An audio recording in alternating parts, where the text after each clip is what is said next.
Pandya star சீரியல்ல அடுத்த வர எபிசோடில் நம்ம குமரவேல் இருந்துட்டு இங்கே நிச்சயதார்த்தம் நடந்துருமோன்னு சொல்லிட்டு ரொம்பவே பயந்து போயிருக்காங்க. அதுக்கு அடுத்ததாக அப்பத்தை இருந்துட்டு என்னாச்சு, எதுக்காக இப்படி உட்காந்துக்கிட்டு இருக்க குமார் அப்படின்னு சொல்லிட்டு கேட்கவும், இன்னும் கொஞ்ச நேரத்தில் நிச்சயதார்த்த ஏற்பாடெல்லாம் நடக்க போகுது அப்பத்தா, எனக்கு ரொம்பவே கஷ்டமாக இருக்குது. ஒரு துளி சந்தோஷம் கூட அதுக்கானது என்கிட்ட கிடையவே கிடையாது. என் மனசை முழுக்க அரசி மட்டும்தான் அப்பத்தா இருக்கா அப்படின்னு சொல்லிட்டு நம்ம குமார் சொல்லிக்கிட்டு இருக்காங்க. அதுக்கான ஏற்பாடெல்லாம் நான் பண்ணிட்டேன். நிச்சயதார்த்தம் எப்படியும் நடக்க போகிறது இல்லை, நிச்சயதார்த்தம் நிற்க போகுது குமார் அப்படின்ற மாதிரி சொல்கிறாங்க. இதை கேட்டோன்னே குமார் பயங்கரமாக ஷாக் ஆகுறாங்க. அப்பத்தா என்ன சொல்கிறீங்க? ஆமாம் குமார், அதுக்கான வேலையெல்லாம் நான் பார்த்துட்டு வந்துட்டேன்.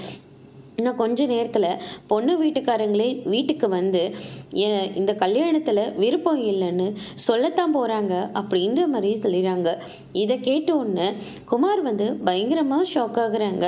அப்பத்தா நீங்கள் சொல்கிறது எல்லாமே உண்மையா அப்படின்னு சொல்லிட்டு கேட்கவும், ஆமான்னு நான் சொல்கிறது எல்லாமே உண்மைதான்ப்பா அப்படின்ற மாதிரி சொல்லிடுறாங்க.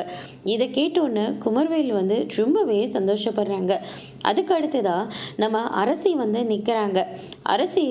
அரசியை பார்த்த உடனே குமர்வேல் இருந்துட்டு, அரசி நான் செஞ்சது எல்லாமே ரொம்ப பெரிய தப்பு தான்.